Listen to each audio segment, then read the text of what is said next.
ஹல்லேலூயா. நம் தேவன் நல்லவர். பக்கத்தில் சொல்லுங்கள், என் தேவன் நல்லவராக இருக்கிறாரு. அவர் அற்புதம் செய்கிறவர், அவர் அதிசயம் செய்கிறவர், அவர் ஆலோசனை கர்த்தர். ஹல்லேலூயா. அவர் நல்லவர். ஆமென், ஆமென். அவர் எல்லாருக்காகவும் இறங்கி வருகிற தேவன், அவர் நல்ல தேவனாக இருக்கிறார். எடுத்து வாசிப்போம். யோவான் 16ஆம் அதிகாரம் 20ஆம் வசனம். மெய்யாகவே மெய்யாகவே மெய்யாகவே மெய்யாகவே நான் உங்களுக்கு சொல்லுகிறேன், நான் உங்களுக்கு சொல்லுகிறேன், நீங்கள் அழுது புலம்புவீர்கள், உலகமோ சந்தோஷப்படும். நீங்கள் துக்கப்படுவீர்கள், ஆனாலும் உங்கள் துக்கம் சந்தோஷமாக மாறும். ஸ்திரீயானவளுக்கு பிரசவ காலம் வந்திருக்கும் போது அவள் துக்கம் அடைகிறாள். பிள்ளை பெற்றவுடனே ஒரு மனுஷன் உலகத்தில் பிறந்தான் என்கிற சந்தோஷத்தினாலே அப்புறம் உபத்திரவத்தை நினையாள். அப்புறம் அந்த உபத்திரவத்தை நினையாள். கரங்களை தட்டி நன்றி செலுத்தும் அந்த நல்ல வேளையில், மெய்யாகவே மெய்யாகவே உங்களுக்கு சொல்லுகிறேன், நீங்கள் அழுது புலம்புவீர்கள், உலகமோ சந்தோஷப்படும். நீங்கள் துக்கப்படுவீர்கள், ஆனாலும் உங்கள் துக்கம் சந்தோஷமாய் மாறும். ஹல்லேலூயா, ஹல்லேலூயா, ஹல்லேலூயா. ஒருவேளை 2025 இந்த மார்ச் மாதம் முதல் வாரத்தில் நீங்கள் துக்கத்தோடு கூட உட்கார்ந்துருக்கலாம். இந்த மாதத்தை எப்படி கடந்து செல்வது? இந்த மாதம் இந்த மாதம் முழுவதும் எப்படி போக போகுது? இது நாள் வரைக்கும் இந்த 2 மாதம் ஒருவேளை துக்கத்தை நீங்கள் வடித்து கொண்டு இருக்கலாம், கண்ணீரை வடித்து கொண்டு இருக்கலாம். ஆனால் ஆண்டவராய் இயேசு கிறிஸ்து சொல்கிற இந்த மாதம் உங்கள் துக்கம் சந்தோஷமாய் மாறும். காரணம் தண்டி செலுத்துவோமா? நீ எந்த ஒரு சூழ்நிலை இருந்தாலும் சரி, அவர் உங்கள் துக்கத்தை சந்தோஷமாய் மாற்றுகிறவர் இருக்காரு. நீங்கள் எப்பேற்பட்ட ஆளாக இருந்தாலும் சரி, உங்களுடைய கண்ணீருக்கு அவர் பதிலளிக்கிறவர் இருக்கிறாரு.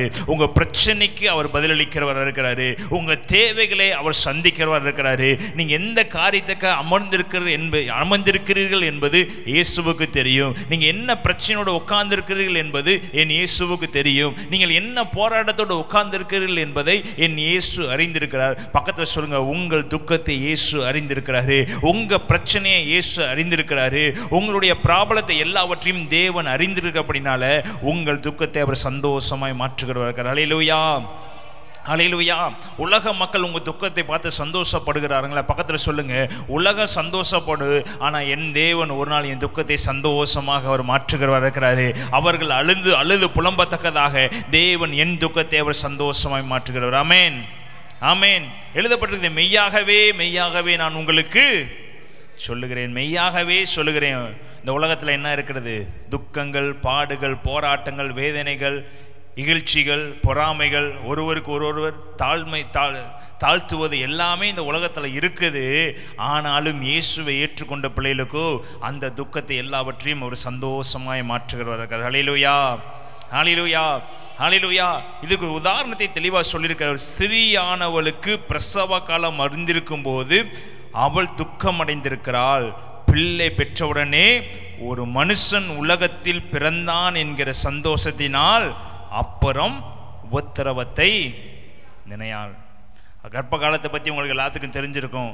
அதோடைய வேதனை உலகத்தில் வரவே கூடாதுன்னு பல தடவை நினைப்போம். ஆனால் குழந்தை பிறந்துருச்சுன்னா அதுக்கப்புறம் அதோடைய வலி எங்கே போயிடும்?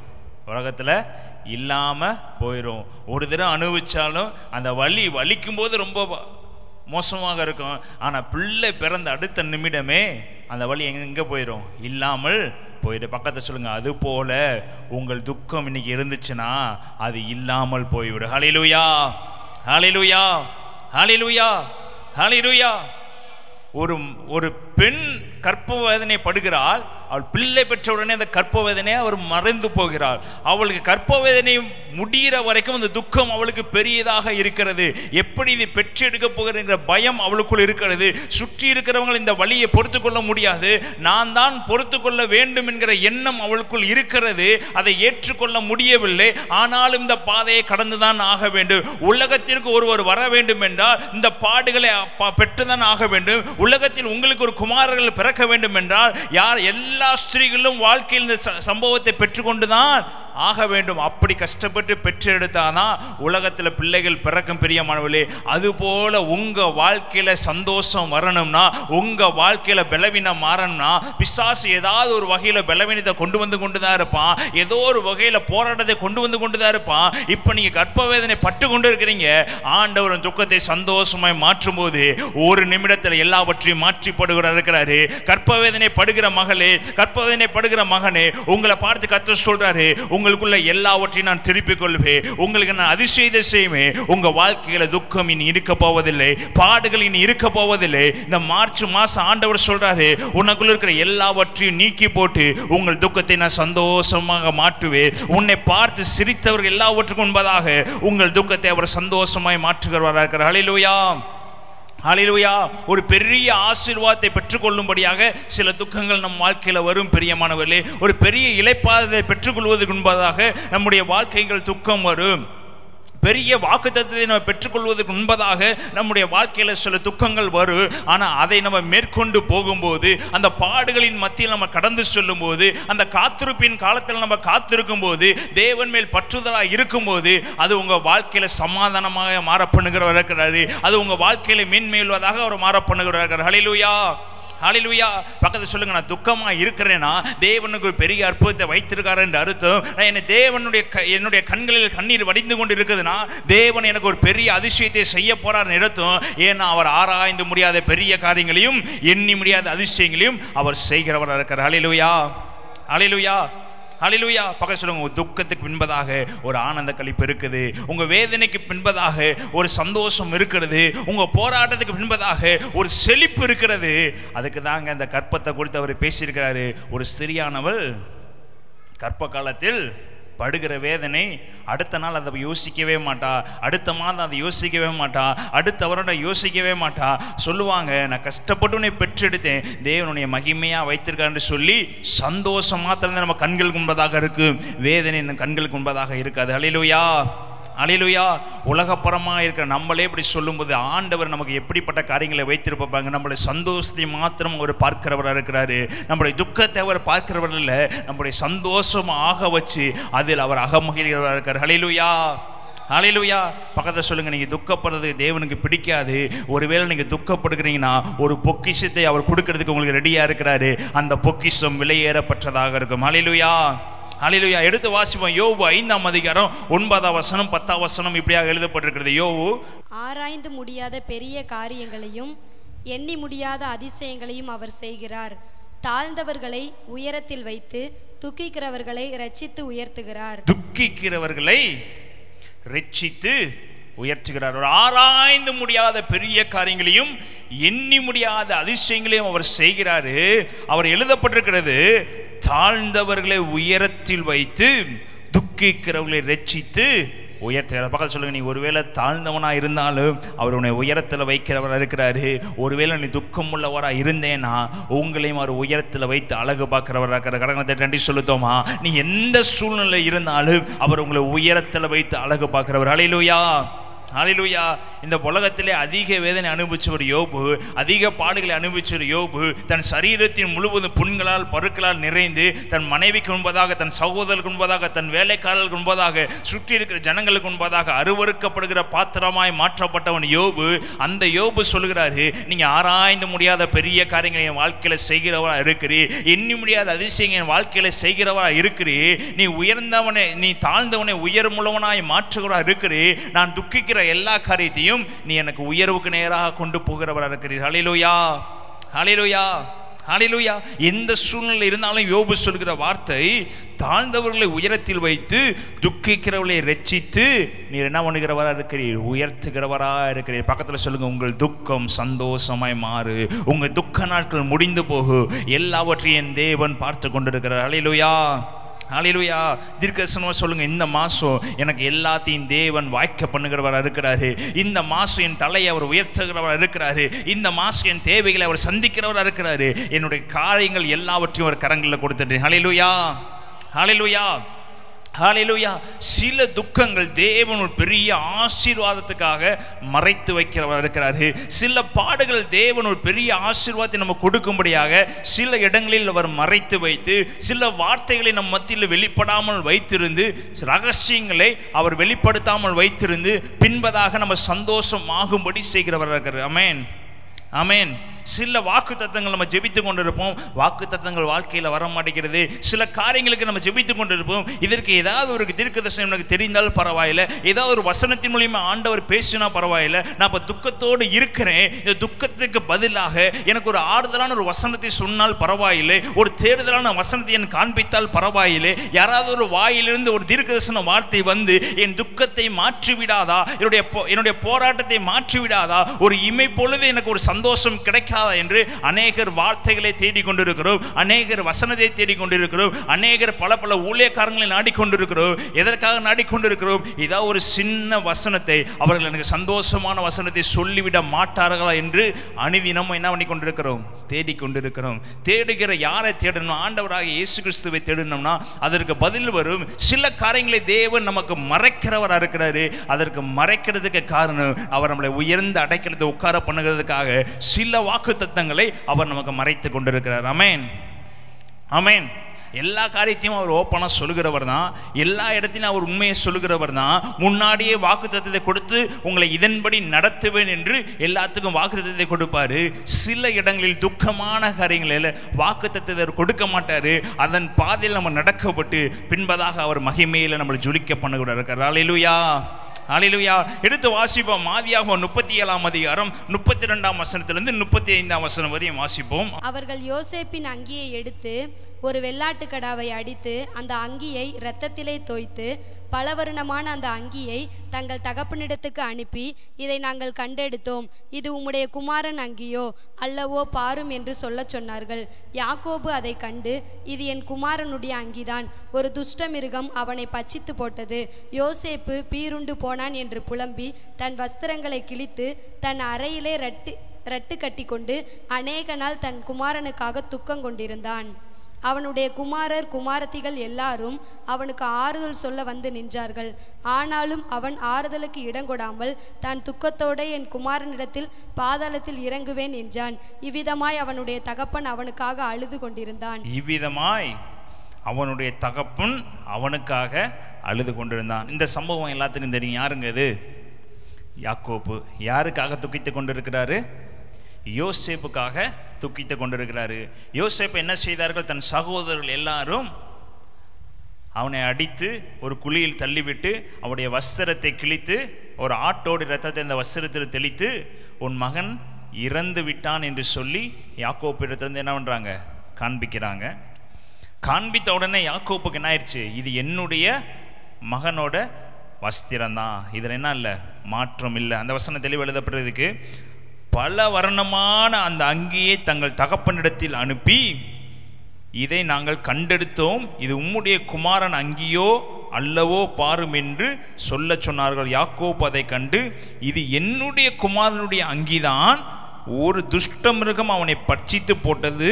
யோசேப்பு பீருண்டு போனான் என்று புலம்பி தன் வஸ்திரங்களை கிழித்து தன் அறையில் ரெட்டை கட்டி கொண்டு அநேக நாள் தன் குமாரனுக்காக துக்கித்து கொண்டிருந்தான். யாக்கோபு யாருங்க? சொல்லுங்க.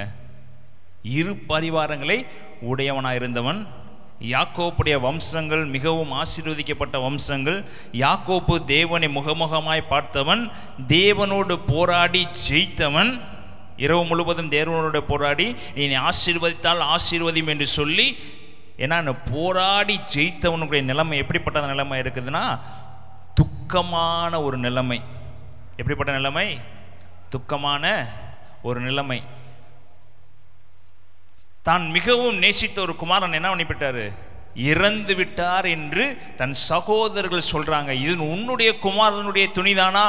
உன்னுடைய குமாரனுடைய அங்கிதானா? ஆம், என்னுடைய குமாரனுடைய அங்கிதான். ஒரு துஷ்ட மிருகம் அவனை என்ன பண்ணிவிட்டது? பீருண்டு போனது என்று சொல்லி அவன் துக்கித்து கொண்டிருந்தான். அடுத்த வசனம் தெளிவாக எழுதுவது, அவனுடைய குமாரர்கள் குமாரத்திகள் எல்லாரும் அவனுக்கு ஆறுதல் சொல்ல வந்து நின்றார்கள். ஆனாலும் அவன் ஆறுதலுக்கு இடம் கொடாமல், நான் துக்கத்துடனே என் குமாரனிடத்தில் பாதாளத்தில் இறங்குவேன் என்றான். இவ்விதமாய் அவனுடைய தகப்பன் அவனுக்காக அழுது கொண்டிருந்தான். இப்ப தேவனை நோக்கி என்ன பண்ணிருக்கலாம்? விண்ணப்பம் பண்ணியிருந்தா தேவன் உண்மையை என்ன பண்ணியிருப்பாரு? வெளிப்படையாக சொல்லியிருப்பாரா மாட்டாரா? சொல்லியிருப்பாரு. உன் குமாரன் மரித்து போகவில்லை, எப்படி இருக்கிறார்? விற்கப்பட்டிருக்கிறார் என்று சொல்லியிருப்பாரு. தேவனிடத்தில் போய் மன்றாடி இருந்தா தேவன் ரகசியத்தை வெளிப்படுத்தியிருப்பாரு.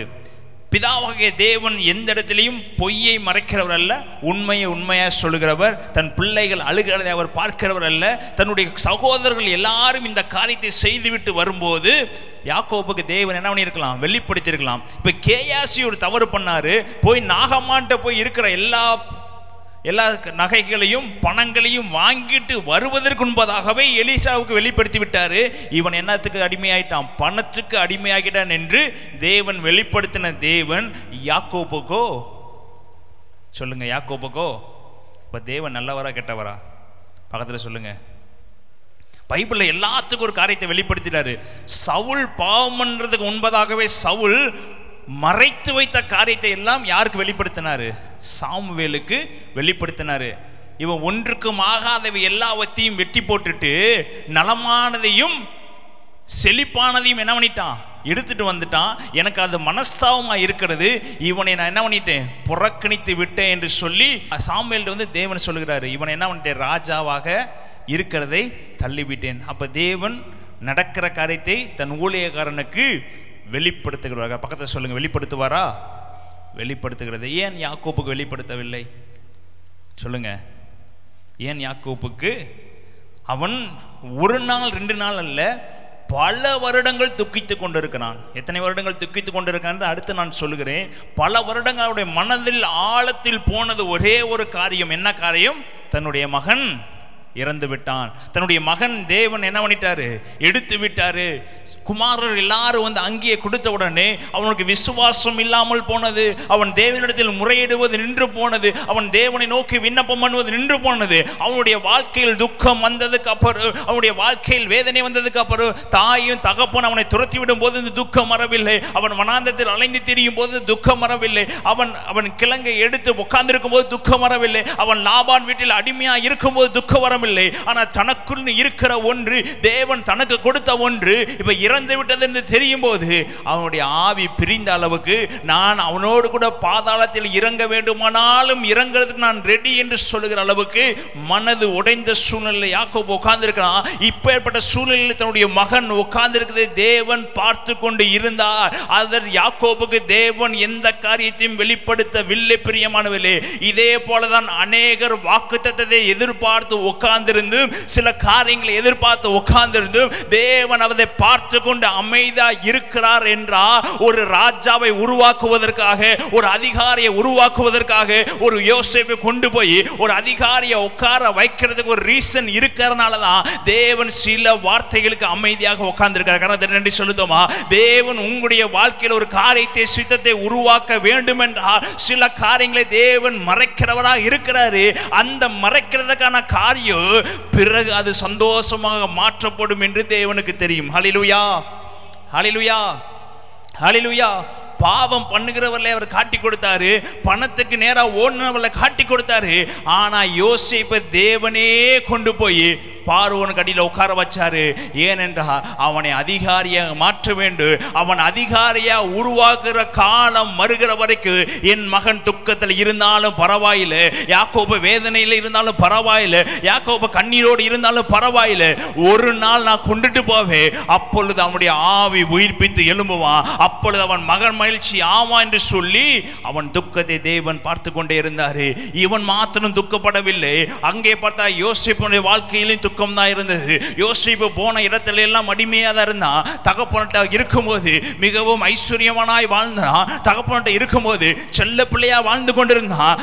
எல்லா சகோதரர்களையும் பார்க்கலும் யோசேப்புக்கு மிகவும் ஆஸ்தி பெருகிதா இருந்தது. எல்லாத்துக்கும் முன்பதாக யோசேப்பை கொடுத்து, யோசேப்பை தான் யாக்கோபு அரவணைத்து எல்லாவற்றையும் யோசேப்புக்கு கொடுத்தான். இப்படி செல்ல பிள்ளையா இருந்தவன் யோசேப்பு.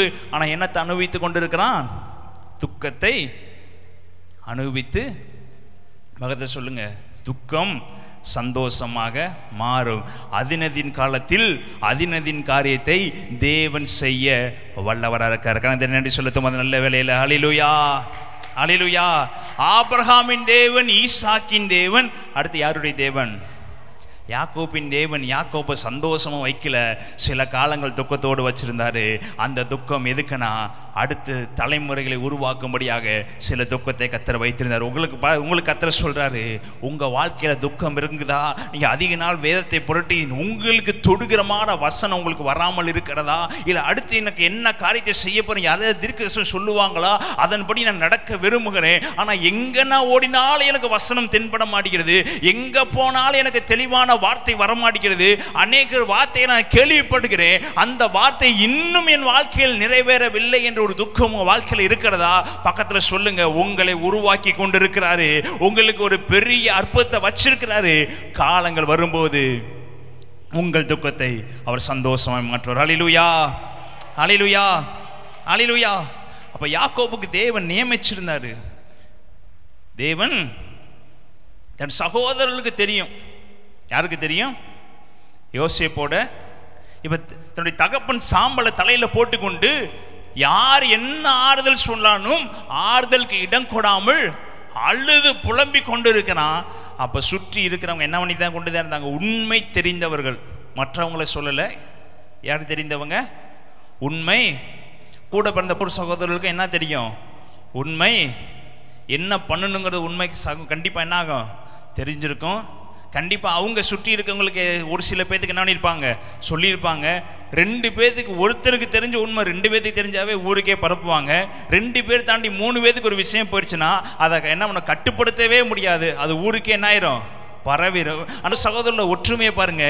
யார்கிட்டையும் சொல்லாம தன் தகப்பன் சட்டையை கிழித்து அழுது கொண்டிருக்கிறாரு. தன் மனதனை கடினப்படுத்தி கொண்டு அவன் செத்துட்டான் என்கிற ஒரு ஸ்டேட்மெண்ட்டை கரெக்டாக என்ன பண்ணிக்கிட்டே இருக்கிறாங்க? சொல்லிகிட்டே இருக்கிறாங்க. தன்னுடைய சகோதரையும் தூக்கி என்ன பண்ணிட்டாங்க? ஒரு வெற்று போட்டாங்க. தன் தகப்பனும் கண்ணீரில் இருக்கிறாரு. இந்த 2 பேர்த்துடைய கண்ணீரை கூட பார்க்காமல் ஒருத்தர் என்ன பண்ணிக்கிறாங்க? ஒரு 11 பேர் சந்தோஷமாக. பக்கத்தில் சொல்லுங்க, இப்படி உங்க சுற்றி இருக்கிறவங்க இருக்கிறாங்களா? அவங்கெல்லாம் ஒரு நாள் உங்க கால்களை விழும்படி கர்த்தர் உங்களை உருவாக்கி கொண்டு கனதடி சொல்லுத்தோமா.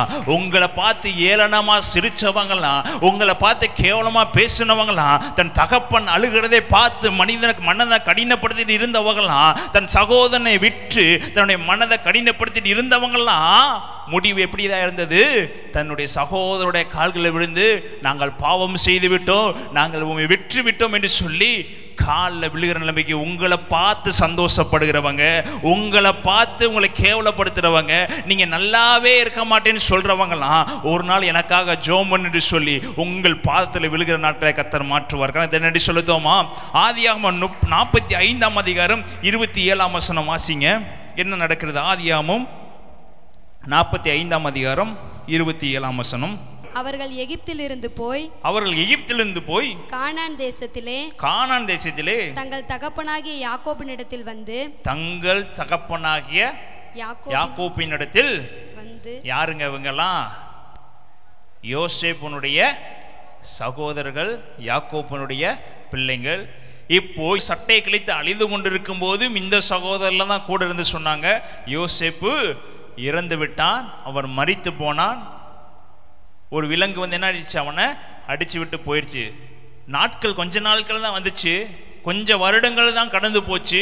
கொஞ்ச நாட்கள் ஒரு மேன்மை உண்டாகுது. இப்போ ஆறுதல் சொல்லி செத்துட்டான்னு சொல்லி ஆறுதல் சொல்ல வந்த சகோதரர்கள் இப்போ யாக்கோபின் இடத்துல வந்து என்ன சொல்றாங்க? யோசேப்பு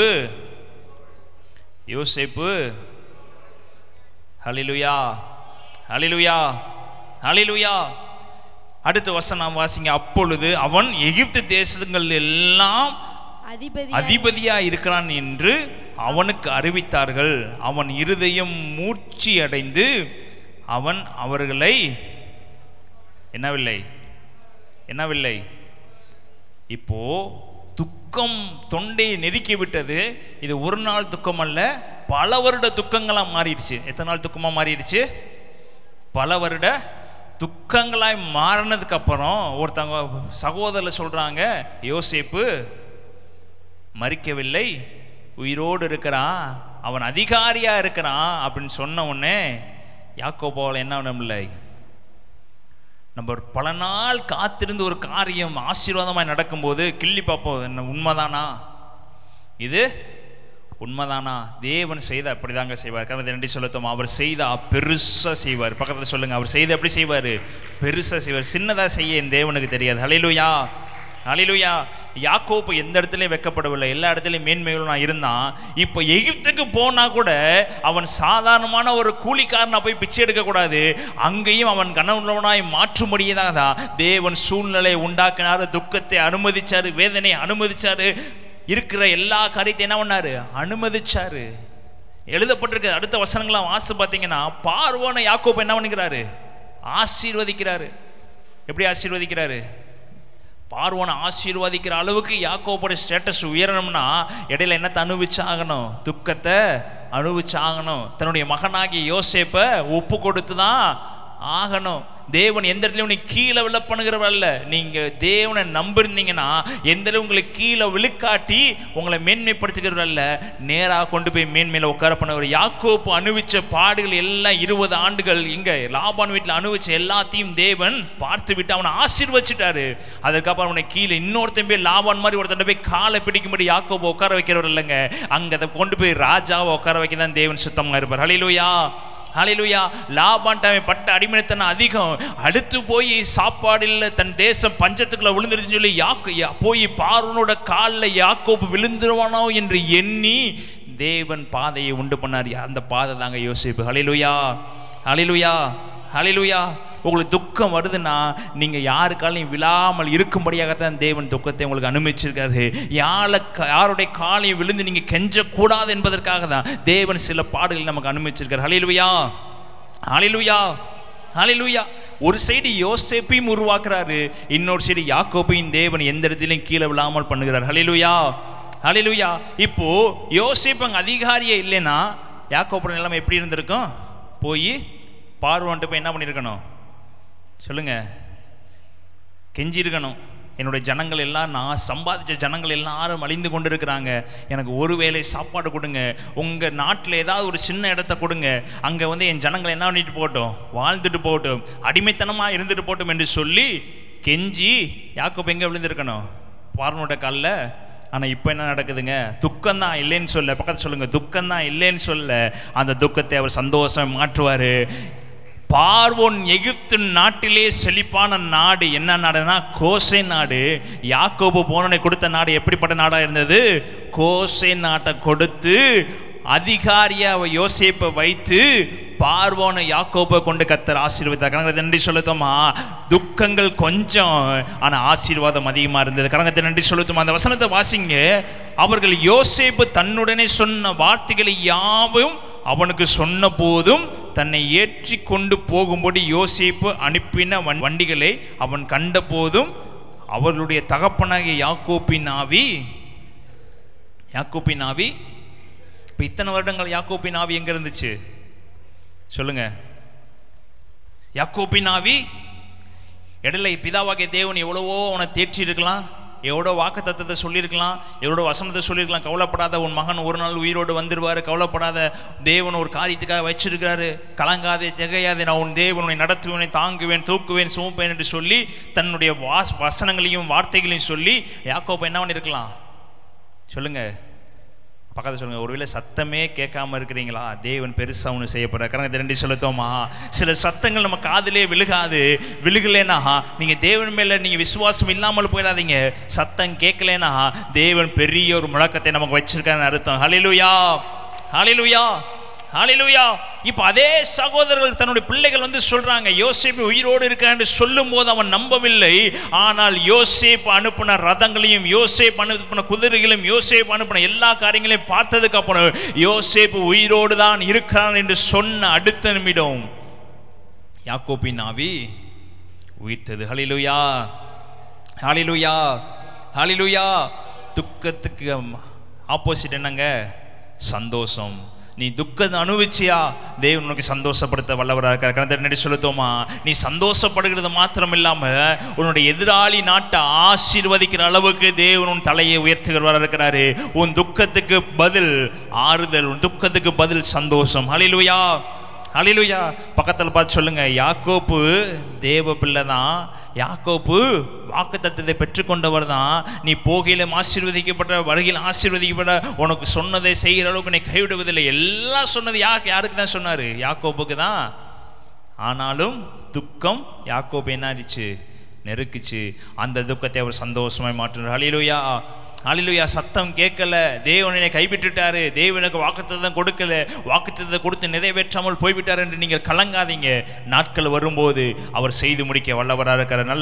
நல்ல தேவனுக்கு ஒரு கரங்களை தட்டி நன்றி சொல்லுத்தோமா.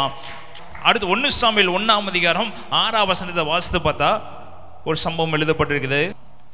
கர்த்தர் அவள் கற்பத்தை அடைத்தபடியினால் அவளுடைய சக்களத்தி அவள் துக்கப்படும்படியாக அவளை மிகவும் விசனப்படுத்தினாள். யாருங்க அவள்? அன்னாள். பணிநாள் என்பவள் அன்னாள் என்ன பண்ணினாள்? மிகவும் துக்கப்படுத்தினாள், விசனப்படுத்தினாள். தேவன் கற்பத்தை என்ன பண்ணியிருந்தாரு? அடைச்சிருந்தார். ஏன் அடைக்கணும்? தேவன் அடைக்கிறதுக்கு ஒரு காரணம் உண்டு. நீ துக்கத்தை அனுபவிக்கிறதுக்கு ஒரு காரணம் உண்டு. நீ வேதனை அனுபவிக்கிறதுக்கு ஒரு காரணம் உண்டு. ஒருவேளை அன்னாளுடைய கற்பத்தை அடைத்திருந்தவர் யாருடைய கற்பத்தை அடைத்திருக்கணும்? பெண்ணினாளுடைய கற்பத்தையும் அடைத்திருக்கணும். தேவன் செய்தால் இப்படி தான் செய்யணும், ஒரே மாதிரி தான் செய்யணும். ஒரு பக்கம் ஓப்பன் பண்ணி விட்டு ஒரு பக்கம் அடைக்கிறார்னா அடுத்து ஒரு பெருசாக ஓப்பன் பண்ண போறாக தான் அடைக்கிறவராக இருக்கிறார். ஹல்லேலூயா, ஹல்லேலூயா. எழுதப்பட்டிருக்கிற வசனம் அன்னாலே 6ஆம் வசனம், கர்த்தர் அவள் கற்பத்தை அடைத்திருந்த படினால். ஹல்லேலூயா. யார் அடைச்சா? யார் அடைச்சா? பெண்ணினுடைய கற்பத்தை தேவன் அடைக்கல. யாருடைய கற்பத்தை அடைச்சிருந்தாரு? அன்னாருடைய கற்பத்தை தேவன் அடைத்திருந்தார். பக்கத்தில் சொல்லுங்க, உங்க துக்கத்தை தேவன் அனுமதித்திருக்கிறாரு, உங்க பாடுகளை தேவன் அனுமதித்திருக்கிறாரு, உங்கள் நிந்தைகளை தேவன் அனுமதித்திருக்கிறாரு. ஏன் அனுமதித்திருக்கிறார்னா அதை சந்தோஷமாய் மாற்றும்படியாக அவர் எனக்கு அனுமதித்திருக்கிறாரு. சில வேதனைகளை அவர் கொடுத்ததுக்கு காரணம், சில வியாதிகளை கொடுத்ததுக்கு காரணம் அதில் அவர் மகிமைப்படும்படியாக சில காரியங்களில் அவர்கள் சம்பவிக்க பண்ணுகிறவர் இருக்கிறாரு. நாட்கள் வரும்போது அதை மாற்றுவார். ஹல்லேலூயா, ஹல்லேலூயா. அப்போ அன்னாள் துக்கப்படுவாள் என்பது இயேசுவுக்கு தெரியும், பிதாவாகிய தேவனுக்கு தெரியுமா? தெரியும். தன் கணவன் அவர் போய் கெஞ்சுவாள், தன் கணவன்கிட்ட போய் இப்படிலாம் எனக்கு நடக்கதே என்று வருத்தப்படுவாள் என்று தேவனுக்கு தெரியுமா? தெரியும். அப்போ பெண்ணினாளுக்கு ஒரு குழந்தையை கொடுத்துட்டு நிப்பாட்டியிருந்தா ஒருவேளை என்ன பண்ணியிருப்பா? கொஞ்சம் துக்கப்பட்டு என்ன பண்ணியிருப்பா? நின்றுப்பா. ஆனால் பெண்ணினாளுக்கோ எத்தனை பிள்ளைகள் இருந்துச்சு? அநேக பிள்ளைகள் இருந்தது என்று எழுதப்பட்டிருக்கிறது. அப்போ ஒவ்வொரு பிள்ளைகள் பிறக்கும் போதும் அன்னாள் சந்தோஷமாக இருந்தாள் என்று எழுதப்பட்டிருக்கிறதா? இல்லை. அப்படிதான் எழுதப்பட்டிருக்கிறது. அண்ணா சந்தோஷமா. தேவன் ஒருத்தங்களை ஒரே வீட்டில் இருக்கிற ஒருத்தரை பயங்கரமா ஆசீர்வதித்து ஒருத்தரை ஆசீர்வதிக்காம இருக்கிற தேவன் அல்ல. என் தேவன் பார்க்கிற எல்லாருக்காகவும் தன் பிள்ளைகளா பார்க்கிறாரு. நீங்களும் இயேசுவுக்கு பிள்ளைங்க தான், துன்மார்க்கனும் இயேசுவுக்கு பிள்ளை தான், உலகத்தில் பிறந்த எல்லாரும் இயேசுவுக்கு என்னதான்? பிள்ளைகளாக தான் இருக்கிறாங்க. அப்போ உங்களுக்கு ஒன்று அவங்களுக்கு ஒன்று செய்வாரா? இல்லைங்க. அவர் நிந்திக்கிறாரு, அவர் உங்களை துக்கப்படுத்துறாரு. நீங்கள் துக்கத்தை அனுபவிக்கிறீங்கன்னா உங்களுக்கு அவர் ஸ்பெஷலாக ஒன்று வச்சிருக்காருன்னு அர்த்தம். ஹல்லேலூயா, ஹல்லேலூயா. ஆனால் பெண்ணினாளுக்கோ பெருசாக குழந்தைகள் இருந்தாங்க, ஆனால் அவங்க அதுக்கப்புறம் பைபிளில் எழுதப்படலை. ஆனால் அண்ணாலோ துக்கத்தோடு இருந்தவளுக்கு பைபிளில் இன்ன வரைக்கும் பேசும்படியாக கர்த்தர் பெரிய ஹிஸ்டரி எழுதி வச்சிருக்காங்க. அதை ரெண்டு செலுத்தோமா? இதுதாங்க துக்கத்துக்கு நேராக இருக்கிற சந்தோஷம். தேவன் எனக்கு கொடுத்தாருன்னா பெருசாக கொடுப்பாரு. பக்கத்தில் சொல்லுங்க, கொடுத்தாருன்னா சொல்லுங்க, பார்வோன்னு ஆசீர்வதிக்க முடியாதான் என்ன கொடுப்பாரு. ஹல்லேலூயா, ஹல்லேலூயா. என்னை நிந்திக்கிறவன் ஆசீர்வதிக்க முடியாதான் அவர் என்ன கொடுப்பாரு. என்னை கேவலப்படுத்துவன் ஆசீர்வதிக்க முடியாதான் அவர் என்ன கொடுப்பாரு. சாதாரண ஒரு சின்ன எல்லாத்துக்கும் கொடுக்கிற ஒரு காரியத்தை கொடுத்து என்னை சந்தோஷப்படுகிற தேவன் அல்ல. யாரும் எதிர்பார்க்க முடியாத காரியத்தை கொடுத்து, யாரும் நம்ப முடியாத காரியத்தை கொடுத்து, யாரும் எல்லாரும் கிறுகிக்க கூடாத ஒரு காரியத்தை கொடுத்து அவர் என்னை ஆசீர்வதிக்கிறவர். ஹல்லேலூயா, ஹல்லேலூயா. அப்படி செய்கிறவர் தாங்க தேவன், செய்கிறவர் தான் தேவன். சாதாரண ஒரு காரியத்தை செய்கிறதுக்கு அவர் நமக்கு ரத்தம் செய்யவில்லை. அவர் அசாதாரணமான காரியங்கள் நம்முடைய வாழ்க்கையில் செய்வதற்காக தான் அவர் ரத்தம் செஞ்சிருக்கிறார். ஹல்லேலூயா. உங்களுக்கும் ரட்சிக்கப்பட்டவர்களுக்கும் ரட்சிக்கப்படாதவர்களுக்கும் வித்தியாசம் உண்டு. உங்களுக்கு என்ன உண்டு? அண்ணால் ரட்சிக்கப்பட்டவர், பெண்ணினாலும் ரட்சிக்கப்படாதவர், ரெண்டு பேருக்கு என்ன உண்டு? வித்தியாசம் உண்டு. அடுத்து 18ஆம் வசனம் வாசிங்க. அப்பொழுது அவள் உம்முடைய அடியாளுக்கு உம்முடைய கண்களிலே தயை கிடைக்க கடவது என்றாள். பின்பு அந்த ஸ்திரீ புறப்பட்டு போய் போஜனம் செய்தாள். அப்பொழுது அவள் துக்கமுகமாய் இருக்கவில்லை. இப்போ வார்த்தை அவ காதுல விழுகல, வசனம் அவ காதுல விழுகல. தேவன் வாக்குத்தத்தத்தை அன்னாளுடைய காதுகளில் சொல்லவில்லை. அங்க இருந்த ஊழியக்காரர் ஏலியும் தீர்க்கதரிசன வார்த்தைகளை யாருக்கு சொல்லவில்லை? அன்னாளுக்கு சொல்லவில்லை. அவ குடித்து வெறித்து புலம்பிக் கொண்டு இருக்கிறார் என்று தான் ஏலி என்ன பண்ணாரு கண்டுபிடிச்சு. அதுக்கு மேல் வசனத்தை வாசித்து பார்த்தீங்கன்னா அவங்க தெரிஞ்ச வார்த்தை என்ன, ஏன் அப்படி வந்து குடிச்சிட்டு புலம்பிட்டு இருக்கிற, ஏன் குடித்து வெறித்து உட்கார்ந்து இருக்கிற, நீ வீட்டுக்கு போ என்று சொல்லி என்ன பண்றாரு ஏலி அண்ணால பார்த்து சொல்றா. அப்போ வாக்குத்தத்த வசனமும் வரவில்லை, தீர்க்கதரிசன வசனமும் வரவில்லை, ஆறுதலான வசனமும் வரவில்லை. தன் சொந்த ஊழியக்காரர் வந்து அண்ணாலை தேற்றவும் இல்லை. பக்கத்தை சொல்லுங்க, உங்களுக்கும் அப்படி யாரும் இல்லாம இருக்கிறாங்கன்னா தேவனே உங்களை தேற்றுகிறவர் இருக்கிறார். ஹல்லேலூயா, ஹல்லேலூயா. நீ நினைப்பீங்க இந்த ஊழியக்காரர் கூட எனக்கு வந்து கவலைப்படாதேன்னு சொல்லி இருந்திருக்கலாம், இல்லை ஏதாவது ஒரு வசனத்தை கொடுத்து உனக்கு நான் செய்வேன்னு கர்த்தர் சொல்லியிருக்கலாம். ஆபிரகாமுக்கு கூட தேவன் சொன்னாரு, ஒவ்வொரு வாட்டியும் சொன்னாரு, நான் உனக்கு ஒரு சந்ததியை கொடுப்பேன், அது வானத்தின் நட்சத்திரத்தை போல இருக்கும், அது பெருகவே பெருக பண்ணுவேன், அது ஆசீர்வாதமா இருக்கு, உன்னை மணல தண்ணியா பெருக பண்ணுவேன், உன் சந்ததியை ஆசீர்வதிப்பேன், நீ கவலைப்படாத, வருத்தப்படாத, துக்கப்படாத என்று சொல்லி சொல்லி சொல்லி 100 வயசு வரைக்கும் தீர்க்கதரிசன வார்த்தைகளை ஆபிரகாமுடைய தேவன் சொல்லிக்கொண்டே இருந்தார். என்ன கொண்டிருந்தாரு? சொல்லிக்கொண்டே. ஒருத்தருக்கு சொல்லி கொண்டிருப்பாரு, இன்னொருத்தருக்கு சொல்ல மாட்டாரு. சொல்லாத இடங்களில் தேவன் பெரிய காரியங்களை செய்கிறார். ஹல்லேலூயா, ஹல்லேலூயா. தேவன் வித்தியாசமானவருங்க. ஒருத்தர்கிட்ட பேசுவார், ஒருத்தர்கிட்ட பேச மாட்டாரு. அதுக்காக தேவன் இல்லை என்று அர்த்தம். உங்கள்கிட்ட பேசினால் நீங்களும் பெரிய பரிசுத்தவான் என்று இல்லை. தேவன் யாருக்கிட்ட எப்போ பேசணுமோ, யாருக்கு எப்போ செய்யணுமோ அதை கரெக்டாக செய்கிறவர்கள். ஹல்லேலூயா, ஹல்லேலூயா, ஹல்லேலூயா. ஆபிரகாமுக்கு வாக்குத்தத்தம் கொடுத்தாரு, ஆபிரகாமுக்கு செய்வேன்னு சொன்னாரு. ஆனால் யாக்கோபுக்கு சில காரியங்களை தேவன் என்ன பண்ணாரு? மறைத்தார். தன் மகன் செத்து போயிட்டார் என்று ஆவி தொய்ந்து போய் ஜெபிக்காமல் வருத்தத்தில் கண்ணீரில் உட்கார்ந்து இருக்கும் போது தேவன் வந்து உன் பிள்ளை உயிரோடு தான் இருக்கிறன்னு எந்த வார்த்தை என்னால சொல்லவே, நாட்கள் வருகிற அளவுக்கு அவர் என்ன பண்ணவே இல்லை, சொல்லவே இல்லை. அதே போல தான் அன்னாளுக்கும் வாக்குத்தத்தத்தையோ தீர்க்கதரிசனத்தையோ ஆசீர்வாதத்தையோ தேடுதலான வார்த்தையோ என்ன பண்ணவில்லை, சொல்லவில்லை. அவளே தன்னைத்தானே தேற்றி கொண்டார். அதை நன்றி சொல்லுத்தோமா?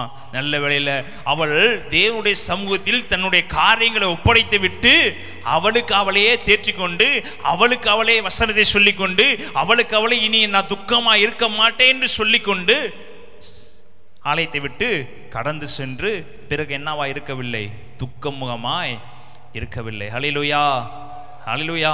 இப்போ யாருக்குங்க யார் ஆறுதல்னா, உனக்கு நீ தான் ஆறுதல். பக்கத்தை சொல்லுங்க, எனக்கு நான் தான் ஆறுதல். யாக்கோப்பு தான் ஆறுதல். யாக்கோப்புக்கு தன் சகோதரர்கள் பிள்ளைகள் எல்லாரும் வந்து ஆறுதல் சொல்ல வரும்போதும் அதற்கு என்ன விடவில்லையா, இடம் கொடுக்கவில்லை. எந்த இடத்துலையும் தன்னுடைய பிள்ளைகளை வந்து ஆறுதல் சொன்னாலும் அவன் காதில் அதை என்ன பண்ணவே இல்லை, போட்டுக்கொள்ளவே இல்லை.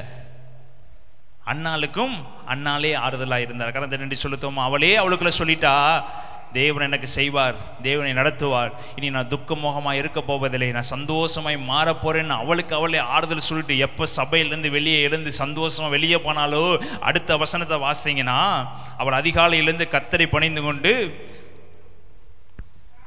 ராமாவில் இருக்கிற தங்கள் வீட்டுக்கு திரும்பி போனால் எல்கானா தன் மனைவியாக அன்னாளை அறிந்தால் கர்த்தர் அவளை நினைத்தறினார். ஹல்லேலூயா, ஹல்லேலூயா. தீர்க்கதரிசனமும் சொல்லல, வாக்குத்தத்தமும் சொல்லல, ஊழியக்காரரும் சொல்லல, யாருமே சொல்லல. அவளை தேற்றி கொண்டார். தேவன் அவரை நினைத்தறினார். கடந்த நன்றி சொல்லுத்தோமா? இப்போ இதே போலதான் நீங்க யார் ஆறுதல் சொன்னாலும் ஒருவேளை நீங்கள் தேற்றப்படாமல் இருப்பீங்க. யார் உங்களுக்கு ஜெபம் பண்ணாலும் ஒருவேளை நீங்கள் தேற்றப்படாமல் இருப்பீங்க. எல்லாரும் எனக்கு சந்தோஷம், ஏதோ என்னை பார்த்து யார் என்னை எது சொல்லிடக்கூடாது என்பதற்காக ஏதோ ஒரு விசுவாசமான வார்த்தையை சொல்றாங்க, ஏதோ ஒரு வசனத்தை சொல்லி ஜெபம் பண்றாங்க, ஏதோ ஒரு காரியத்தை சொல்லி என்று சொல்றாங்கன்னு சொல்லி உங்க மனதை அந்த வசனம் தொடாமல் இருக்கலாம். ஆனா தேவன் அதை மாற்றுகிறவர். ஹல்லேலூயா, ஹல்லேலூயா, ஹல்லேலூயா. நம்ம அநேகருக்கு வார்த்தைகளை சொல்லலாம், ஆனால் நமக்கு உடைய வார்த்தையோட டக்குன்னு நம்ம இதயத்தில் என்ன அது ஒட்டாது. ஏன் ஒட்ட மாட்டேங்குதுன்னா தேவனே அதை ஒட்ட வைக்கிறவராக இருக்கிறார். ஹல்லேலூயா. அவர் தான் உங்களுக்கு ஆறுதல். பக்கம் சொல்லுங்க, அவர் தான் உங்களுக்கு ஆறுதல். வேறு எந்த ஆறுதல் யார் சொன்னாலும் என்ன ஏறாது, உள்ள ஏறாது. அப்போன்னா நினச்சிக்கங்க, தேவன் எனக்கு பெரிய காரியத்தை செய்ய போகிறார். ஹல்லேலூயா, ஹல்லேலூயா. இன்னொரு வசனத்தை வாசிப்போம். 1 சாமுவேல் 16ஆம் அதிகாரம் 1ஆம் வசனம். இங்கே ஒருத்தர் அழுது கொண்டிருக்கிறார், தான் அபிஷேகம் பண்ணினவனுக்காக அழுது கொண்டிருக்கிறாரு. கர்த்தர் சாமுவேலை நோக்கி, இஸ்ரவேலின் மேல் ராஜாவாய் இராதபடிக்கு நான் புறக்கணித்து தள்ளின சவுலுக்காக நீ எந்த மட்டும் துக்கித்து கொண்டிருப்பாய்? நீ உன் கொம்பை தைலத்தால் நிரப்பி கொண்டு வா, பெத்லெகேமேனாகிய ஈசாயின் இடத்துக்கு உன்னை அனுப்புவேன், அவன் குமாரில் ஒருவனை நான் ராஜாவாக தெரிந்து கொண்டேன் என்றார். ஹல்லேலூயா, ஹல்லேலூயா. நம்முடைய வாழ்க்கையில தேவன் புறக்கணித்த காரியத்துக்காக நாங்கள் துக்கப்பட்டு கொண்டிருக்கிறோம். தேவன் விரும்பாத காரியத்தை நம்ம வாழ்க்கையில கொண்டு வர வேண்டும் என்று துக்கித்து கொண்டிருக்கிறோம். தேவன் விரும்பாத சில காரியங்களை நம்முடைய வாழ்க்கையில வைத்து கொண்டு அதை நினைத்து நினைத்து துக்கப்பட்டு கொண்டிருக்கிறோம். ஆனால் தேவன்கிட்ட போய் இது நீங்க விரும்புகிற காரியம் தானா, இது நீ விரும்பாத காரியமா, நான் எதற்காக துக்கித்து கொண்டிருக்கிறேன், நான் ஆசையாக உருவாக்கப்பட்டவன் சவுல், நான் ஆசையாக ஆசீர்வதிக்கப்பட்டவன் சவுல், நான் ஆசையாக தெரிந்து கொள்ளப்பட்டவன் சவுல், இப்படிப்பட்ட சவுல் நீ புறக்கணிக்கிறீரே என்று சொல்லி தேவனுக்கு முன்பதாக போய் என்ன பண்ணி கொண்டிருக்கிறான்? சாமுவேல் புலம்பிக் கொண்டிருக்கிறான். தேவன் அடுத்த நிமிஷம் சொல்றார், நீ எதற்கு புலம்புவது என்பதை நீ நிறுத்திக்கொள், நீ தேவையில்லாத காரியத்துக்கு புலம்பாத. நான் புறக்கணித்த ஒண்ணுக்காக நீ ஏன் புலம்பிக் கொண்டிருக்கிறாய்? நான் புறக்கணித்த ஒருவனுக்காக நீ ஏன் துக்கித்துக் கொண்டிருக்கிறாய்? நான் வேண்டாம்னு சொன்ன ஒரு காரியத்துக்காக நீ நினைத்து நினைத்து நினைத்து அதற்காக ஏன் துக்கித்துக் கொண்டிருக்கிறாய்? உன் தைலத்தை எடுத்துக்கொண்டு போகு, நான் உனக்கு பெரிய ஆசீர்வாதத்தை வைத்திருக்கிறேன். அங்க போய் ஆசீர்வாதம் பண்ணு, அங்க போய் அபிஷேகம் பண்ணு, அந்த இடத்துக்கு நேராக போகு. அவங்க தான் இஸ்ரவேல் ஜனங்களை ஆளுவதற்கு தகுதியானவர்கள். ஹல்லேலூயா, ஹல்லேலூயா. நம்முடைய வாழ்க்கையில் துக்கம் இருக்கிறது, அதுக்கு தேவனுக்கு ஏற்ற விதமான துக்கமா இல்லை தேவன் புறக்கணிக்கப்பட்ட துக்கமா என்று நம்ம பார்க்க வேண்டும். பிரியமானவர்களே, தேவன் விரும்பாத காரியத்துக்காக நம்ம துக்கப்பட்டு கொண்டிருந்தா எந்த இடத்துலையும் நமக்கு சத்தம் கேட்கப்படாது. தேவன்கிட்ட கேளுங்க, நான் துக்கப்படுகிறது கரெக்டு தானா? தேவன் விரும்புகிற காரியம் வாழ்க்கையில் நடந்து கொண்டிருக்கிறதா? இல்லை நானா ஒரு காரியத்தை மனசுல போட்டு புலம்பிக் கொண்டிருக்கிறேனா? இல்லை நானா மனசுல போட்டு நான் துக்கித்து கொண்டிருக்கிறேன் என்று பாருங்க. தேவன் அதில் அற்புதம் செய்கிறவர் இருக்கிறார். ஹல்லேலூயா. இன்னொரு வசனத்தை வாசிப்போம். 1 நாளாகமம் 4ஆம் அதிகாரம் 9ஆம் வசனம். 1 நாளாகமம் 4ஆம் அதிகாரம் 9ஆம் வசனம். யாபேஸ் தன் சகோதரரை பார்க்கிலும் கனம் பெற்றவனாயிருந்தான். அவன் தாய் தான் துக்கத்தோடே அவனை பெற்றேன் என்று சொல்லி அவனுக்கு யாபேஸ் என்று பெயரிட்டாள். யாபேஸ் இஸ்ரவேலின் தேவனை நோக்கி, தேவரீர் என்னை ஆசீர்வதித்து என் எல்லையை பெரிதாக்கி உமது கரம் என்னோடு இருந்து தீங்கி என்னை துக்கப்படுத்தாதபடிக்கு அதற்கு என்னை விலக்கி காத்தருளும் என்று வேண்டிக் கொண்டான். அவன் வேண்டிக் கொண்டதை தேவன் அருளினார். ஹல்லேலூயா, ஹல்லேலூயா, ஹல்லேலூயா. யாபேசுடைய அம்மா எப்படி பேர் வச்சாங்க? அவனை துக்கம் என்று பேர் வச்சாங்க. அவங்க அம்மாவுக்கே என்ன இல்லை, கற்பத்தில் பைபிளில் சொல்லப்பட்டிருக்குது, பிறக்கிற வரைக்கும் என்ன பண்ணுவாங்க? தாய்மார்கள் துக்கத்தை அனுபவிப்பாங்க, கண்ணீரை அனுபவிப்பாங்க. ஆனால் ஒரு பிள்ளை உலகத்துக்கு வந்ததுக்கப்புறம் அது துக்கம் என்ன ஆயிரும்? மாறிடும். இப்படி தானே யாருக்கு இருந்திருக்கணும்? யாபேசோடைய அம்மாவுக்கு இருந்திருக்கணும். ஆனால் இங்கே எழுதப்பட்டிருக்கிறது, தன்னுடைய பிள்ளையை யாபேசன் சகோதரனை பார்க்கிலும் கனப்பெற்றவனாய் இருந்தான். அவன் தாய் நான் துக்கத்தோடே அவனை பெற்றேன் என்று சொல்லி அவனுக்கு யாபேஸ் என்று. துக்கம்னாவே என் தேவன் பார்த்துட்டு சும்மா இருக்கிறவர் அப்படி மாற்றுகிறவராக இருக்கிறார், சந்தோஷமாய் மாற்றுகிறவராக இருக்கிறார். அவருக்கு முன்பதாக இப்போ என்னன்னு பேர் வச்சாங்களாம்? துக்கம் என்று பேர் வச்சாங்களாம். நல்லா தெரிஞ்சுக்கோங்க, உங்கள் துக்கத்தை சந்தோஷமாய் மாற்றுகிறது உங்களுடைய வாயின் அறிக்கையில் தாங்க இருக்கிறது, உங்களுடைய விசுவாசத்தில் தான் இருக்குது. உங்களுக்கு நடக்கக்கூடிய ஆசீர்வாதம், உங்களுக்கு நடக்கக்கூடிய எல்லா காரியங்களும் உங்கள் வாயின் அறிக்கையிலிருந்து, நீங்கள் விசுவாசிக்கிற காரியத்திலிருந்து அவர் சீக்கிரமாய் மாற்றுகிறவர் இருக்கிறார். ஹல்லேலூயா, ஹல்லேலூயா, ஹல்லேலூயா. இவன் தெளிவா பேசின வசனத்தை சொல்லுகிறான். யாபேஸ் இஸ்ரவேலின் தேவனை நோக்கி. யாபேஸ் எல்லாரும் என்னை துக்கம் சொல்றாங்க, எல்லாரும் என்னை வேதனை சொல்றாங்க, எல்லாரும் என்னை பாடுகள்னு சொல்றாங்க. யார் என்ன சொன்னாலும் பரவாயில்ல, நான் என் தேவனை நோக்கி பார்ப்பேன். கணக்கு 2 சொல்லுத்தோமா? இப்ப இதே யாக்கோபு தேவனை நோக்கி பார்த்திருந்தா விடை தெரிஞ்சிருக்கும். தன்னுடைய சகோதரர்கள் சொல்ற காரியத்தை கேட்டு அழுது கொண்டிருக்கிறான், தேவனை நோக்கி பார்க்கவில்லை. ஆனா இந்த இடத்துல எல்லாரும் துக்கம், நீ வேதனை தான், உன்னால எதுவும் செய்ய முடியாது, உன்னால ஒன்றும் பண்ண முடியாதுன்னு சொல்லி தன் தாயே துக்கம் என்று பேர் வச்சதுக்கு அப்புறம் அதை துக்கத்தை மாற்ற அந்த விசுவாசம் யாபேசுக்கு இருந்தது. கரெக்டாக 2 சொல்லத்தோமா?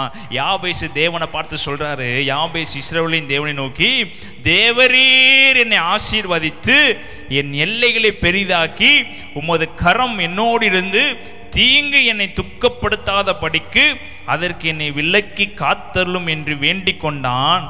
அவன் வேண்டிக் கொண்டதை தேவன் அருளினார். ஹல்லேலூயா, ஹல்லேலூயா. பக்கத்தில் பார்த்து துக்கத்தோடு இருக்கிறீங்களா?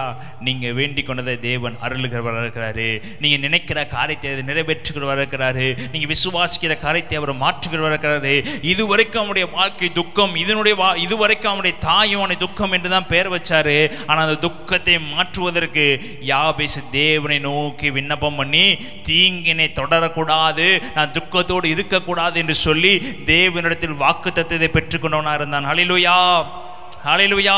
தன்னுடைய துக்கத்தை மாற்றுகிறவனாக யாபேஸ் இருந்தான். தன்னை ஆசீர்வதிக்கும்படி தேவனை நோக்கி விண்ணப்பம் பண்ணினா, நீங்களும் தேவனை நோக்கி யாரையும் பார்க்காம தேவனை நோக்கி பார்க்க ஆரம்பிச்சா உங்க வாழ்க்கையில இருக்க துக்கம் சந்தோஷமாய் மாறும். ஹல்லேலூயா, ஹல்லேலூயா.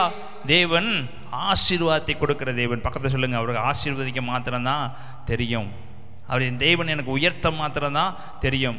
18 வருஷமாய் கூனியாக இருந்தவளை, துக்கத்தோடு இருந்தவளை தேவன் பார்க்கிறாரு.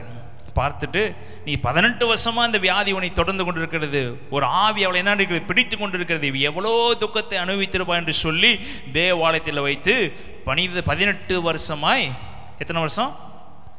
18 வருஷமாய் கூனியாக இருந்தவளுக்கு தேவன் என்ன கொடுத்தாரு? விடுதலை கொடுத்தாரு. 12 வருஷமா பெரும்பாடுள்ள ஸ்திரியா இருந்தவள் தேவனை நோக்கி பார்த்து ஓடுகிறாள். யாருக்கும் தெரியாமல் தேவனுடைய இயேசுவினுடைய ஆடையை தொடுகிறாள். ஆனால் அவளுக்கு மாத்திரம் அற்புதம் நடைபெற்றது. அப்போ இயேசுவை சுற்றி வந்த யாருக்குமே துக்கம் இல்லாமல் சுற்றி வந்திருப்பாங்களா? அவ்வளோ ஜனங்கள் இயேசுவை நோக்கி சுற்றி வந்து கொண்டிருக்கிறாங்க. அந்த வசனத்தை நீங்கள் வாசித்து பார்த்தீங்கன்னா, அங்கே யவீர் மகனும் துக்கத்தோடு தான் போய் கொண்டு இருக்கிறாரு. யாருங்க யவீர்? யாரு? ஒரு ஜெபாலய தலைவன். அவனுக்கும் என்னதான் இருந்துச்சு? துக்கம்தான் இருந்துச்சு. ஜெபாலய தலைவனுடைய வீட்டுக்கு சென்று கொண்டு இருக்கும் போது தான் அங்கே சுற்றி இருக்கவங்க எல்லாரும் துக்கத்தோடு இருக்கிறாங்க. எல்லாரும் துக்கத்தோடு தான் இயேசுவோடு நடந்து கொண்டு இருக்கிறாங்க. ஆனால் ஒருவளுக்கு மாத்திரம் விடுதலை. ஹல்லேலூயா, ஹல்லேலூயா. அந்த இடத்துல அநேகருக்கு விடுதலை இல்லை. பேதுரு எல்லாரும் சொல்றாங்க, அநேகருமை நெருக்கி கொண்டு இருக்கிறாங்க, அநேகருமை தொட்டு கொண்டு இருக்கிறாங்க, அநேகருமை உரசி கொண்டு இருக்கிறாங்க. இதில் யாருமை தொட்டது என்று எனக்கு எப்படி தெரியும்? அப்படி சொல்றாரு. யாரோ என்னை தொட்டாங்க, என் ஆடையிலிருந்து என்ன வெளிப்பட்டது? வல்லமை வெளிப்பட்டது. அப்புறம் அவர் அறிஞ்சிருக்கிறாரு, யாரோ துக்கத்தோடு இருக்கிறவங்க என் ஆடையை தொட்டிருக்கிறாங்க. தன்னுடைய முகத்தை வெளிக்காட்ட முடியாமல் அவமானப்படுகிறவன் ஆடையை தொற்றிருக்கிறாங்க. எவ்வளோ பேர் வேதனையோடு இருக்கிறாங்க. ஆனால் வேதனையிலே மிக கொடியதாக இருக்கிறவர் ஒருவர் வந்து என் ஆடையை தொற்றிருக்கிறாங்க. அவங்களுக்கு என்ன ஆச்சு? என்ன ஆடையிலிருந்து வல்லமை புறப்பட்டு போனது என்பதை தேவன் அறிந்திருந்தார். ஹல்லேலூயா, ஹல்லேலூயா. இப்போ பக்கத்தில் சொல்லுங்க, துக்கத்தை அவர் பார்க்கிறவர் இருக்கார். ஹல்லேலூயா. அநேக ஜனங்கள் துக்கத்தோடு இயேசுவை தேடி வந்தாங்க. இயேசுவை தேடி வந்தவங்க எல்லாம் பெரிய ஆசீர்வதிக்கப்பட்டவர்களோ இல்லை பணக்காரர்களோ இயேசுவை தேடி வரல. தரித்திரர்களும் ஒன்றுக்கும் முடியாதவர்களும் போக்குக்கு வழி இல்லாதவர்கள் தான் இயேசுவை சுற்றி சுற்றி சுற்றி வந்தாங்க. அவங்க மேல் தான் அவர் பிரியமா இருந்தார். ஹல்லேலூயா, ஹல்லேலூயா, ஹல்லேலூயா. யவீர் வீட்டுக்கு போகும்போது இருக்கிறவங்க எல்லாரும் யவீருடைய மகள் இறந்து போகிற துக்க வீட்டுக்கு போய்கிட்டு இருக்கிறாங்க. அந்த இடத்துல ஒரு துக்கம் சந்தோஷமாய் மாறுதுங்க. யாருடைய துக்கம் மாறுச்சு? பெரும்பாலுடைய ஸ்திரீயோட துக்கம் சந்தோஷமாய் மாற்றப்பட்டது. ஹல்லேலூயா. காரணத்தை நன்றி செலுத்தோமா? அவர் எந்த இடத்துல போனாலும் துக்கமுகமா இருக்கிறவங்களுக்கு அவர் ஆசீர்வதிக்கிற தேவனாக. 12 வருஷம், 1 வருஷம் 2 வருஷம் இல்லை, எத்தனை வருஷம்? 12 வருஷம் வியாதி. அது தேவன் அறிஞ்சிருந்தார். இப்படி ஒருவர் வந்து என்னை தொடுவாள் என்று தேவன் என்ன பண்ணியிருந்தார்? அறிஞ்சிருந்தார். அவருக்கு தெரியும் தொட்டது யார் என்று தெரியும். அது தெரிஞ்சுக்காத மாதிரி அவர் என்ன பண்ணியிருக்கலாம்? போயிருக்கலாம். ஆனால் இவ இத்தனை வருஷமா வியாதியா இருந்தா, இவளை நான் சுகமாக்கிட்டு இனி யார் இவளை தீட்டு என்று சொல்லக்கூடாது என்பதற்காக தேவன் அவரை அழைத்து அவளை என்ன பண்ணிட்டா? அவள் சுகம் பெற்றாள் என்று தேவன் அறிக்கை பண்ணார். ஹல்லேலூயா, ஹல்லேலூயா, ஹல்லேலூயா. இருட்டோடு இருட்டு அப்படியே அனுப்புகிறவர் அல்ல. யாரோ என்னை தொட்டாங்க. யார் அது? என் ஆடையிலிருந்து வல்லமை புறப்பட்டுச்சு, இங்கே வா. இதே ஜனங்களை அவரை பார்த்து என்ன பண்ணியிருக்கலாம்? கேவலமாக பேசியிருக்கலாம். இதே ஜனங்களை அவரை பார்த்து தன்னுடைய கையில் இருக்க எல்லா காசும் மருத்துவர்களுக்கு செலவழித்தும் ஒன்றுக்கும் சுகம் பெறாமல் அதே தேசத்தில் வாழ்ந்து கொண்டிருந்தவள் தான். உலகத்தில் இருக்க எல்லா ஜனங்களுக்கும் தெரியும் ஒரு வியாதி மறையவே மறையாது என்பது எல்லாத்துக்குமே தெரிஞ்சிருக்கும். அவள் எவ்வளோ துக்கத்தோடு இருந்திருப்பா. அதே ஜனங்களுக்கு முன்பதாக தேவன் அவளை ஆசீர்வதித்து அவளுடைய துக்கத்தை அவர் சந்தோஷமாய் மாற்றினார். ஹல்லேலூயா.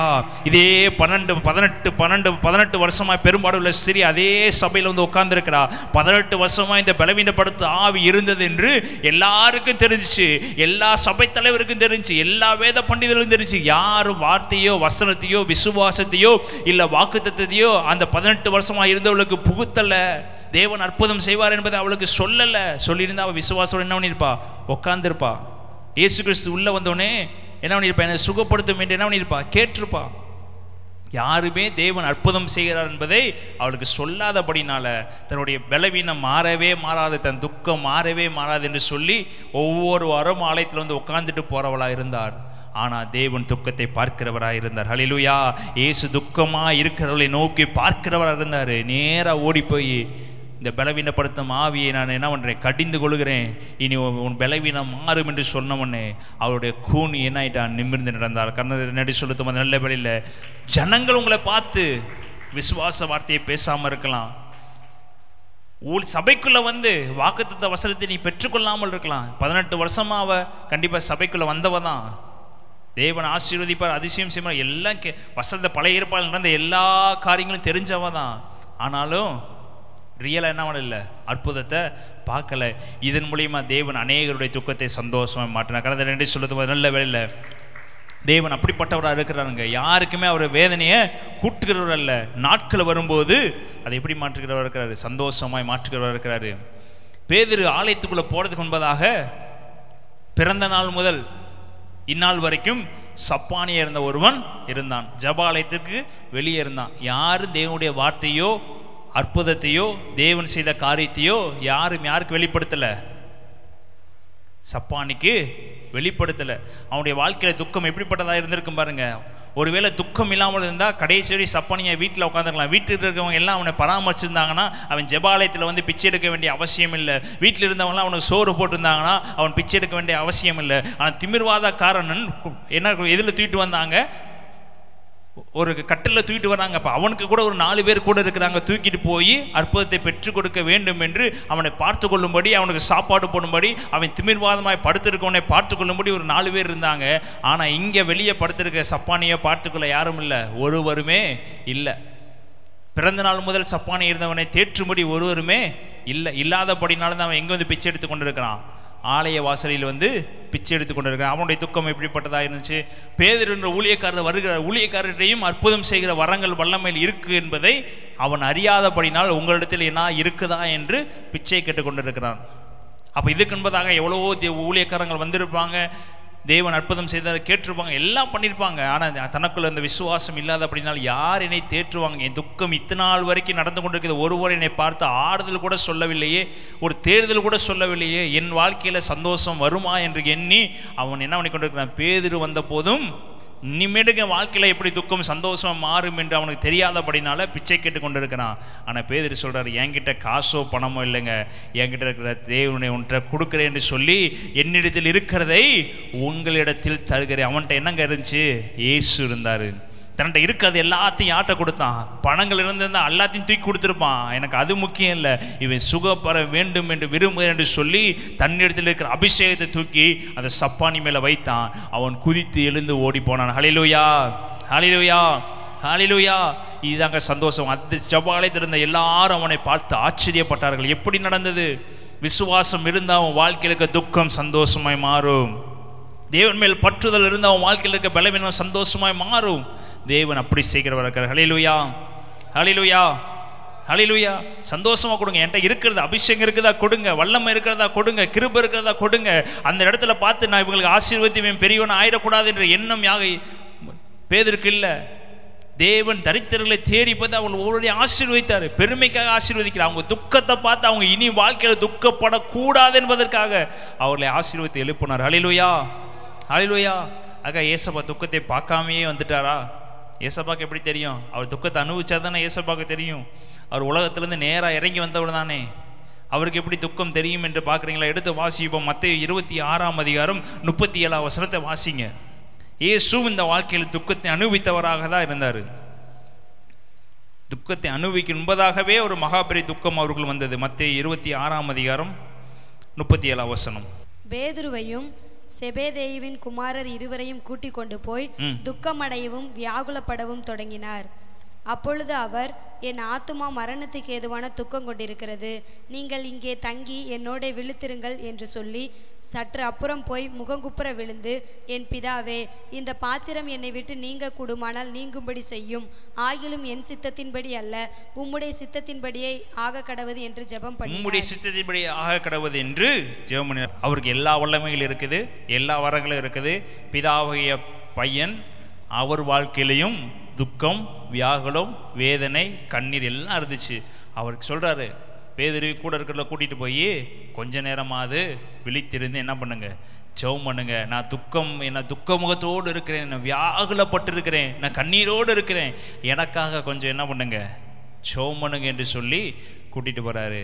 ஆனா இவங்களுக்கு துக்கம் இல்லாதபடினால், பக்கத்துல சொல்லுங்க, இவர்களுக்கு துக்கம் இல்லாதபடினால இவருடைய துக்கமும் இவருடைய வியாகுலமும் அவர்கள் அறிந்து கொள்ள முடியாதபடினால அவங்க போய் என்ன ஆயிட்டாங்க, போய் தூங்கிட்டாங்க. இயேசுவோ போய் என்ன பண்ணாரு, கெச்சமனையில் உட்காந்து, இந்த பாத்திரம் என்னை விட்டு நீங்க கூடுமானால் நீங்கட்டும், என்னுடைய சுத்தம் அல்ல உம்முடைய சுத்தமே நிறைவேற்றும் என்று சொல்லி என்ன பண்ணாரு, ஒப்பு கொடுத்தாரு. திரும்பி வந்து பார்க்குறாரு, அவங்க என்ன பண்ணி கொண்டு இருக்கிறாங்க, தூங்கி கொண்டு இருக்கிறாங்க. இந்த துக்கம் நமக்கு இல்லாத அப்படின்னா தாங்க சில காரியங்கள் நம்ம சாதாரணமாக எடுத்துக்கொண்டு பிறரை பற்றி யோசிக்காக போய் கொண்டு இருக்கிறோம். பெண்ணினாளுக்கு கற்பம் அடைக்கப்பட்டிருந்தால் எப்படி இருக்குன்னு தெரியாது, ஆனால் அண்ணாளுக்கோ அடைக்கப்பட்டா எப்படி சூழ்நிலைன்னு நமக்கு தெரியும். துக்கத்தை அனுபவிக்கிறவங்களுக்கு துக்கத்தோட பாடு தெரியும், துக்கத்தை சும்மா வேடிக்கை பார்க்குறவங்களுக்கு அதை பற்றி என்ன ஆகாது, தெரியாது. ஒவ்வொருடைய வாழ்க்கையிலும் தேவன் அற்புதங்களை செய்கிறவர் இருக்கிறாரு. எல்லா இடங்களையும் தேவன் நமக்கு செய்கிறாருங்க விசுவாசம் நமக்குள்ள இருந்துட்டா, இன்னொருத்தருங்க பாரங்களை நாம் ஏற்றுக்கொள்ள ஆரம்பிச்சுட்டா, இன்னொருத்தருடைய வேதனை நாம் ஏற்றுக்கொள்ள ஆரம்பிச்சுட்டா, தேவன் எல்லாத்துடைய துக்கத்தை சந்தோஷமாய் மாற்றுகிறவர் இருக்காரு.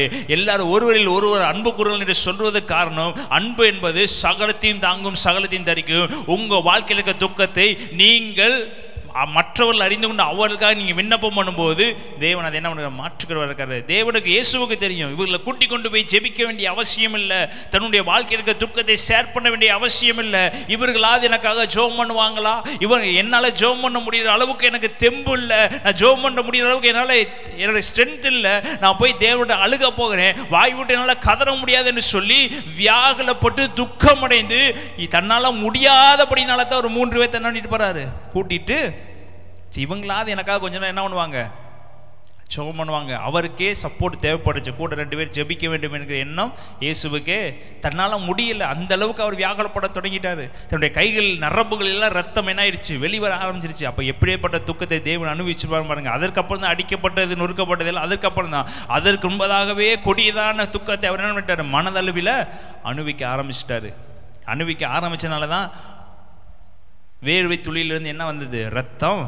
அடிச்சப்ப ரத்தம் வந்ததை காட்டிலும் வேர்வை துளியிலிருந்து பிச்சுக்கிட்டு நரம்பெல்லாம் பிச்சுட்டு வரணும். அப்போ எப்பேற்பட்ட துக்கத்தை தேவன் அனுபவிச்சு தனக்காக ஜெபிக்கும்படி ஜனங்களை கூப்பிட்டுருப்பாருன்னு யோசித்து பாருங்க.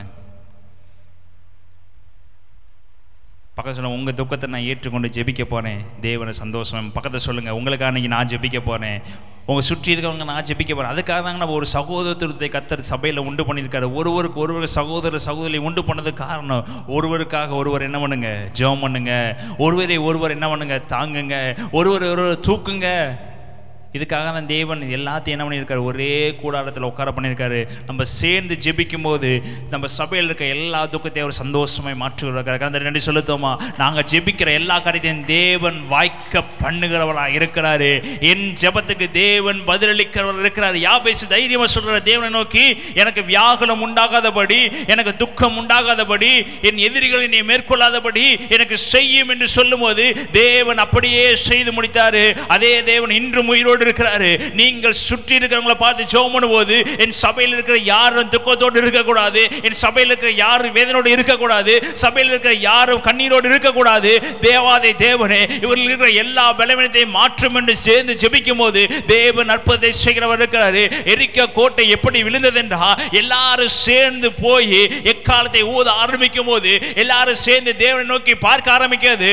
எல்லாரும் ஒரே மனதோட தேவனை நோக்கி எப்போ பார்க்க ஆரம்பிச்சாங்களோ அவர்களுக்கு முன்பதாக முன்பதாக இருந்த பெரிய கோட்டை அவர்கள் கண்கள் முன்பதாக இடிந்து விழுந்தது. பிரியமானவர்களே, எல்லாரும் சேர்ந்து ஜெபிக்கும் போது தேவன் பெரிய வெற்றியை கொடுக்கிறவரா இருக்கிறாரு. அன்னாளுக்கு சேர்ந்து ஜெபிக்கிறதுக்கு ஆள் இல்லை, யாக்கோபுக்கு சேர்ந்து ஆறுதல் சொல்வதற்கு ஆள் இல்லை.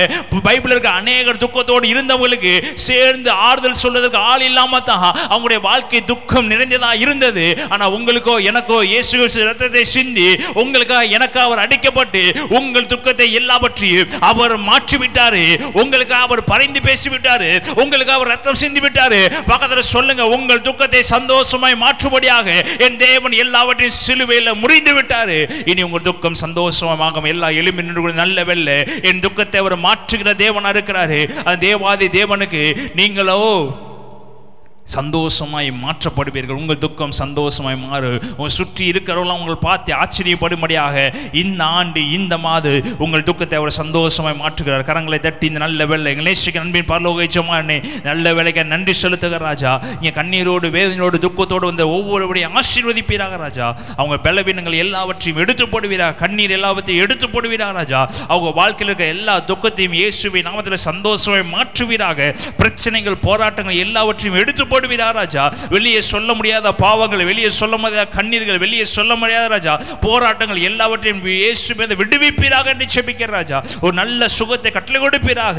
பலவீனத்தின் மத்தியில் இயேசுவின் நாமத்தில் ராஜா, வியாதியின் மத்தியில் ராஜா, மரணத்துக்கு ஏதுவா இருக்கிற எல்லா வியாதிகளும் இயேசுவின் நாமத்தில் மறையட்டும் என்று ஜெபிக்கிறேன் ராஜா. பார்த்து கொண்டிருக்க கேட்டுக்கொண்டிருக்க ஒவ்வொருவருக்கும் நல்ல சுகத்தை கட்டளை கொடுக்கிறேன். நீர் மகிமைப்படும். எல்லா துதிகளும் செலுத்துகிறோம். இயேசுவின் நாமத்தில் பிதாவே, ஆமென்.